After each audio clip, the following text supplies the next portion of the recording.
Amis téléspectateurs, bonjour et bienvenue sur la chaîne Congo Culture qui vous présente l'émission À la rencontre d'eux. Nous sommes au mois de mars, c'est le mois de la femme et finalement Congo Culture a dédié une série d'émissions aux femmes parce que c'est le mois de la femme. Le 8 mars, nous avons célébré la journée internationale des droits de la femme. Alors pour vous faire la découverte d'une jeune dame qui fait la une dans sa matière, dans son domaine de prédilection, il s'agit de Gloire Mundango que nous allons rencontrer.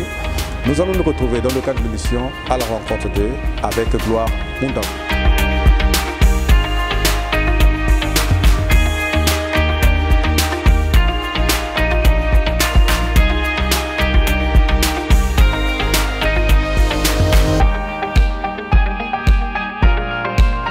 Alors Gloire, bonjour. Bonjour Benka. Nous sommes là dans le cadre de l'émission À la rencontre d'eux. On ne pouvait pas se passer du mois de la femme sans rencontrer un certain nombre de femmes qui inspirent et qui donnent de la matière en ce qui concerne le travail ou l'entrepreneuriat au féminin. Alors parmi ces dames, nous avons pensé à Gloire Mundango qui fait la une et vous avez plusieurs casquettes. Oui. S'il vous était demandé de vous présenter aux téléspectateurs de Congo Culture, que diriez-vous? Qui est Gloire? Ok. Bonjour, chers téléspectateurs, je suis Gloire Mundango. Comme l'a su le dire Benka, j'ai plusieurs casquettes. Je suis mannequin professionnel, modèle photo. Je suis également animatrice télé et MC. Je suis également actrice cinéaste et sans oublier maquilleuse professionnelle et coach. J'avoue que ça fait plusieurs casquettes. En tout cas, ça pèse. Hein. Alors, dites-moi un peu, comment est-ce que vous vous en sortez avec toutes ces activités? Alors, j'avoue que tous ces talents, on va dire que, mais comment tu fais? Je m'en sors, je dirais, c'est grâce à Dieu parce que c'est lui qui a permis que j'ai tous ces talents. Et donc, j'essaye de me départager comme je peux. C'est comme je dis, si le plan A ne marche pas, j'essaye de voir le plan B. Si B ne marche pas, j'essaye de voir le plan C. Mais j'essaye toujours de rassembler tout ça et de les mettre en avant afin que je puisse m'en sortir. Alors, Gloire, nous allons parler de ton parcours. Oui. D'abord sur le plan scolaire, oui. Vous avez fait quelle spécialité? J'ai fait banque, assurance et finance à la Chambre de commerce de Brazzaville. Et donc après la 3e année de licence, j'ai décidé de me lancer dans l'entrepreneuriat, où j'ai commencé en tant que mannequin tout d'abord. Et après, ensuite, c'est suivi le modèle photo. Lorsque les photographes et les personnes qui me suivaient par rapport à ma couleur de peau, par rapport à mes traits, j'ai commencé à susciter de l'admiration auprès des photographes et des entreprises pour les publicités et autres. Alors, nous allons d'abord rester à ce niveau-là. D'où vous est venue cette passion? La passion de Parce la que photo. De la banque au mannequinat, oui. À la photo, je pense qu'il y a quand même un grand fossé. Hein? Oui. Est-ce que pendant que vous étiez en train de faire vos études, vous étiez déjà intéressé, vous étiez déjà lancé et puis bon, vous avez attendu le bon moment pour en faire toute une carrière? Oui, j'avoue que je m'intéressais à la mode depuis que je faisais mon bac. Et après, mes parents me disaient toujours qu'il faut que tu attends que tu aies ton bac. Et ensuite, à l'université, il y avait aussi la pression de l'école. Parfois, j'avais besoin de m'inscrire dans une agence de mannequinat, mais je n'avais pas assez de temps. Le programme était chargé. Oui, voilà, c'était un peu chargé. Mais j'ai commencé par des concours Miss. Je me rappelle à l'époque, ce sont même mes amis qui m'ont soutenue. Et j'ai commencé à faire des concours Miss Brazza, Miss Congo. Et c'est ça qui m'a vraiment fait plonger dans le milieu de la mode.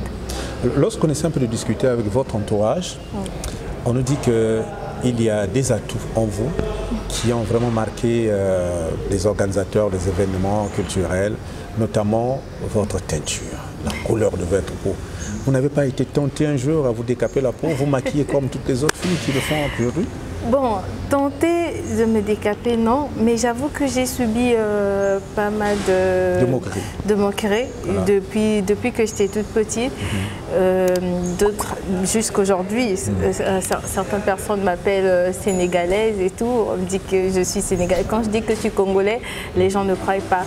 Et j'avais ces moqueries-là, mais je n'aspirais pas à me décaper la peau. certes, ça me frustrait un tout petit peu, ça me faisait perdre vous confiance en moi. Vous vous sentez un peu différente des autres? Oui, j'avoue que des moments où je dis oui, mais lorsque j'ai commencé à me découvrir moi-même, voilà, j'ai commencé à comprendre la valeur que j'avais d'avoir cette couleur noire, et je me suis plus focalisée sur ma couleur de peau pour montrer à la femme noire que elle doit être fière de sa peau. Elle doit être fière de sa peau, voilà. Et aussi fière de sa chevelure. Oui, parce que je ne suis pas trop perruque, voilà, trop mèche pour des personnes qui me connaissent. Je reste vraiment dans l'authenticité de la femme africaine, celle-là qui ne rajoute pas beaucoup, voilà, pas trop d'exagération aussi. Et quand vous vous êtes lancé dans ce domaine, il y a eu beaucoup d'attention et vous vous êtes épanoui, mais finalement vous vous êtes dit que je ne m'arrête pas là. Oui. Et vous êtes passé à quelle autre étape? Oui, j'ai vu comment la mode fonctionnait au Congo. J'ai vu que l'industrie de la mode au Congo, on n'est pas encore arrivé à un niveau où on peut s'en sortir à 100% avec, pas encore professionnalisé. Voilà, avec des défilés de mode ou peut-être avoir un cachet qui peut subvenir à nos besoins. Je me suis dit que en tant que mannequin, il faut que je me trouve une activité qui peut me renforcer. Et j'ai commencé tout d'abord à me spécialiser en tant que modèle photo, lorsque j'ai aussi suscité l'admiration de plusieurs marques et des entreprises et tout pour faire des publicités. Et j'ai également j'ai commencé à apprendre le maquillage parce que j'avais aussi ces problèmes-là tout le temps quand je partais défiler, ou soit il fallait trouver une maquilleuse. Il fallait trouver une maquilleuse qui connaissait vraiment, qui avait vraiment la maîtrise de ma couleur de peau. Wow. Et donc il y avait aussi un peu des fois où j'étais déçue, je me disais il fallait que moi. C'était pas ce que tu souhaitais. Oui. Ah, oui, oui. On est un peu plus exigeant lorsqu'on touche soi-même à la chose. Exactement, aussi. Exactement. Et du maquillage professionnel, vous êtes passé encore à autre chose? Oui, je suis passée à la télévision. Je me rappelle, à l'époque, j'ai fait un message à mon collaborateur Daniel, c'est avec lui que j'anime l'émission matinale.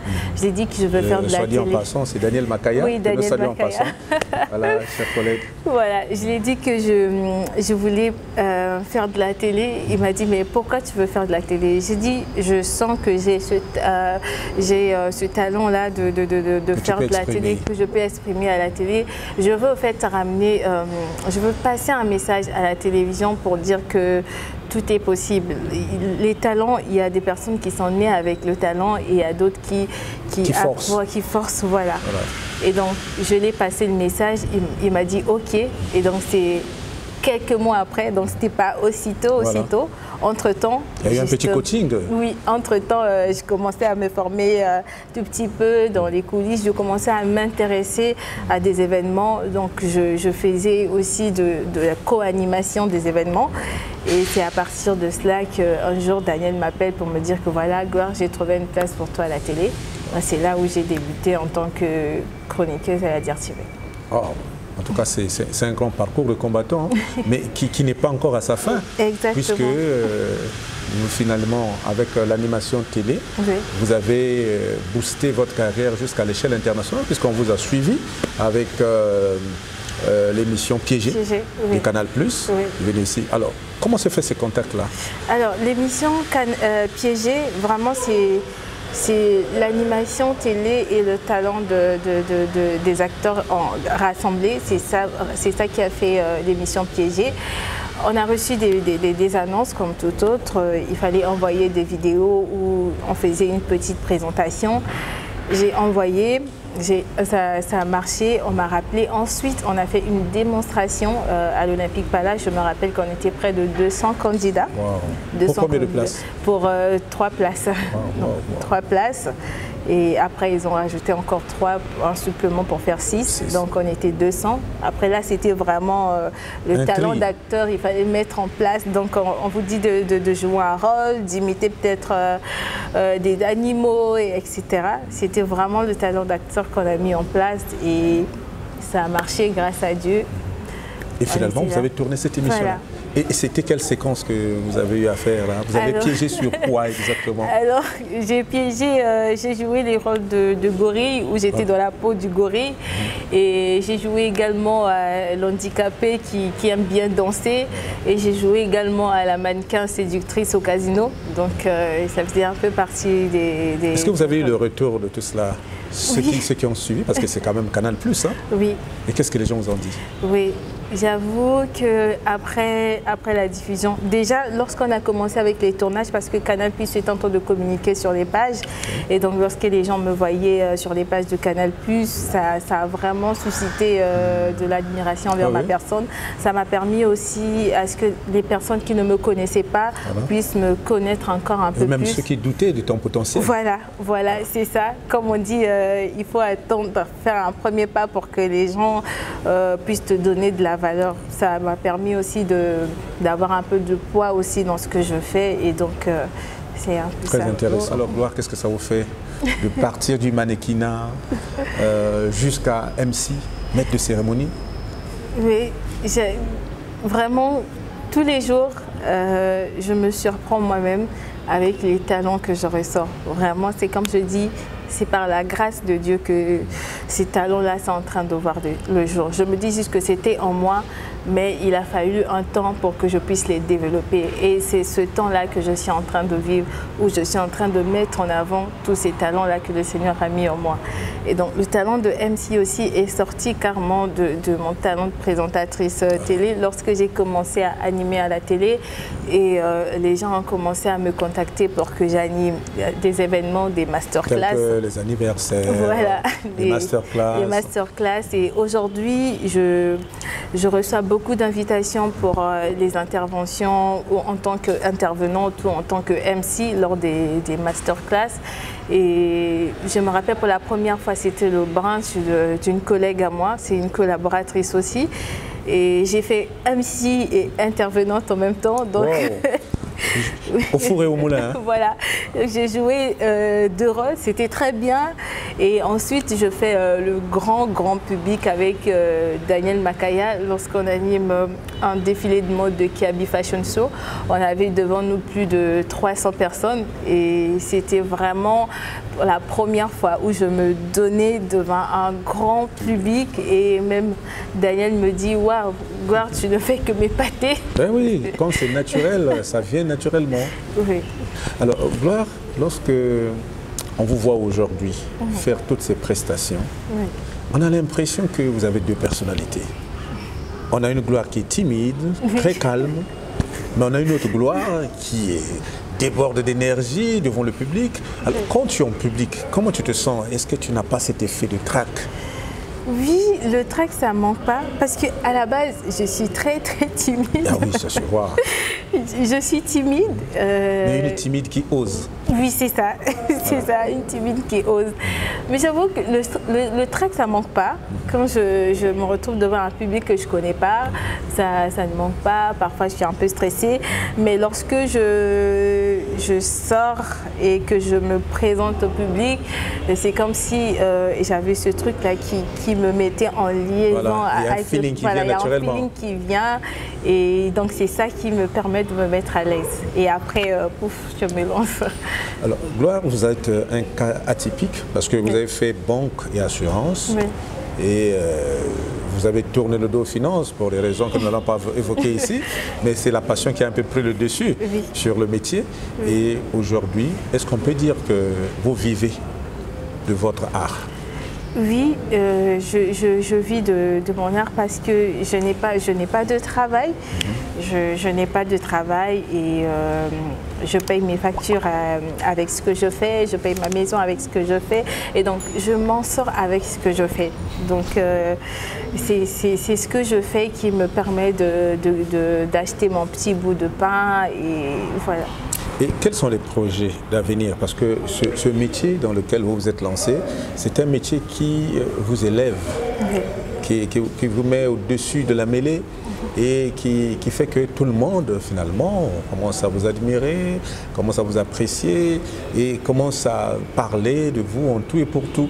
Comment est-ce que vous vivez cette pression? Oui, de star, entre guillemets.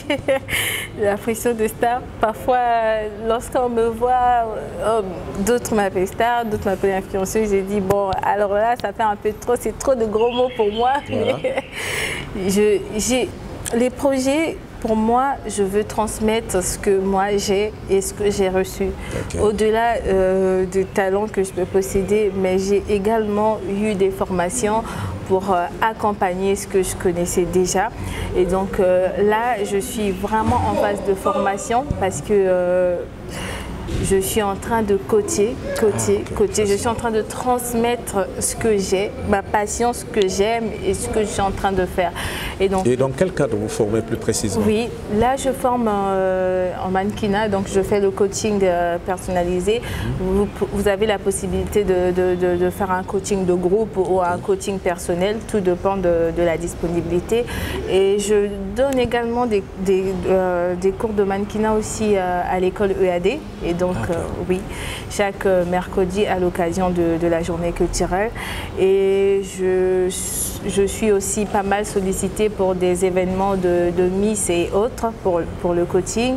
Et là, je suis en train de donner aussi une formation en technique d'accueil, une formation, j'ai eu à donner récemment une formation en modèle photo et également des formations en maquillage.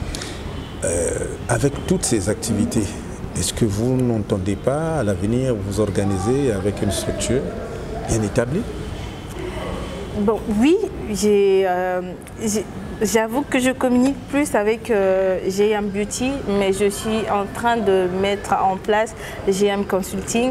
GM Consulting va regrouper tout ce que je fais et donc GM Consulting, c'est carrément ma personne physique que je vais ramener en tant que personne morale. Donc, Gloire Mondango Consulting. Voilà, GM, c'est toujours GM, Gloire Mondango Consulting. Et donc là, il y a des différentes tâches que j'exerce moi-même et des différentes formations aussi que je donne à disposition du public.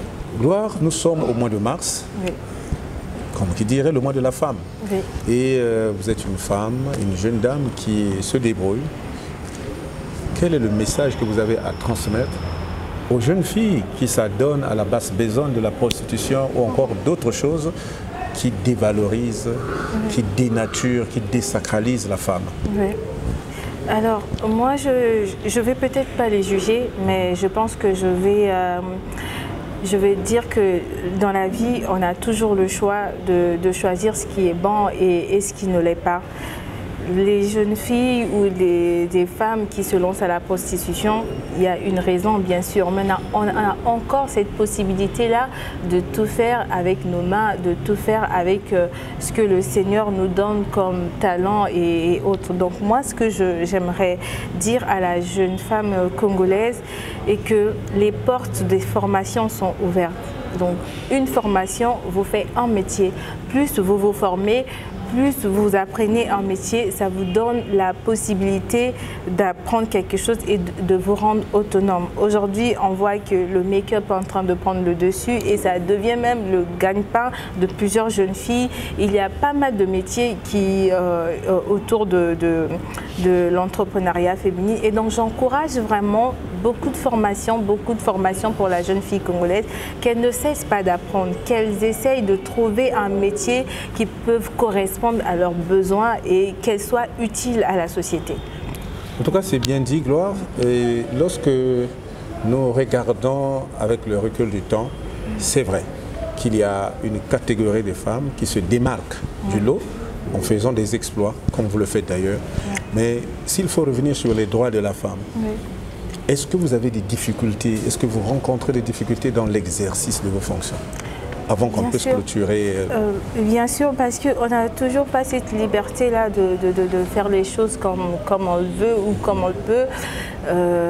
Très souvent, dans notre métier du showbiz, on est parfois confronté à des menaces, on est parfois confronté à des situations où parfois tu ne peux pas dire ce que tu penses parce que c'est un tel ou parce que c'est un tel. Donc, parce que vous êtes une femme. Voilà, parce que je suis une femme et que je n'ai pas le droit de m'exprimer. Parfois, notre travail n'est pas vraiment pris au sérieux. Très souvent, on ne donne pas du poids à ce que nous faisons. Et c'est ça qui est triste. Moi, je me dis, ce n'est pas parce que nous sommes une femme que nous n'avons pas le droit d'avoir du poids dans ce que nous faisons. Nous, femmes, en tant que vous les hommes, vous avez du poids dans ce que vous faites, on vous donne de la valeur. Et donc nous aussi, on a besoin d'être reconnus dans ce que vous savez faire. Voilà, d'être reconnus dans ce que nous savons faire. Très bien. Alors, cet entretien touche à sa fin. Oui. À vous revient le dernier mot. Vous l'adressez à qui et pourquoi? Le dernier mot, moi j'adresse mon dernier mot à toutes les personnes qui vont me suivre en ce moment. Je dis merci et particulièrement à toutes les jeunes filles de ma génération. Et je vous encourage fortement, je vous encourage de croire en vos rêves. Si vous avez quelque chose que vous voulez faire, n'hésitez pas, croyez juste en vos rêves et mettez-les en exercice. Alors, un mot pour les téléspectateurs de la chaîne Congo Culture qui vont vous suivre à travers l'émission À la rencontre d'eux. Alors, je remercie la chaîne Congo Culture d'avoir pensé à moi, à ma petite personne. Je vous dis merci pour cette initiative. Moi également, c'était un plaisir pour moi de partager ma petite expérience avec vous. C'était donc l'émission À la rencontre de Gloire Mundango, la future patronne du groupe MG Consulting. GM, c'est ça? Oui. Voilà. Donc, c'était donc l'émission À la rencontre d'eux avec la future patronne de GM Consulting, Gloire Mundango, que nous avons reçue à travers cette émission et qui nous a parlé d'elle, de sa carrière, de ses prouesses, mais aussi elle a dû s'adresser à certaines jeunes filles qui se sont perdues à travers des choix qui sont en train de contrecarrer leur vie, qui sont en train de les mettre en difficulté. Et l'exemple de Gloire prouve à suffisance que même lorsqu'on a un diplôme et qu'on ne trouve pas du métier dans ce qu'on a étudié à l'école, on a la possibilité d'entreprendre dans plusieurs autres domaines. Et il faut aussi faire de la passion un métier. Partie du mannequinat, elle est arrivée à top modèle photo. Elle est arrivée également dans le métier de communication en tant qu'animatrice télé. Aujourd'hui, elle est aussi MC, maître de cérémonie, ce qui prouve à suffisance qu'on peut comme ça exprimer tout son potentiel à travers plusieurs activités et aussi formaliser toutes ces choses-là afin d'entreprendre de façon formelle. L'exemple de Gloire Mundango restera et fera date et je pense que c'était un plaisir pour Congo Culture de vous partager cette expérience et prochainement nous allons faire la découverte d'une autre star que nous allons rencontrer et qui va nous dire qui elle est, comment est-ce qu'elle a vécu sa vie et qu'est-ce qui l'a amené à arriver au stade actuel. Benka vous dit au revoir et à la semaine prochaine.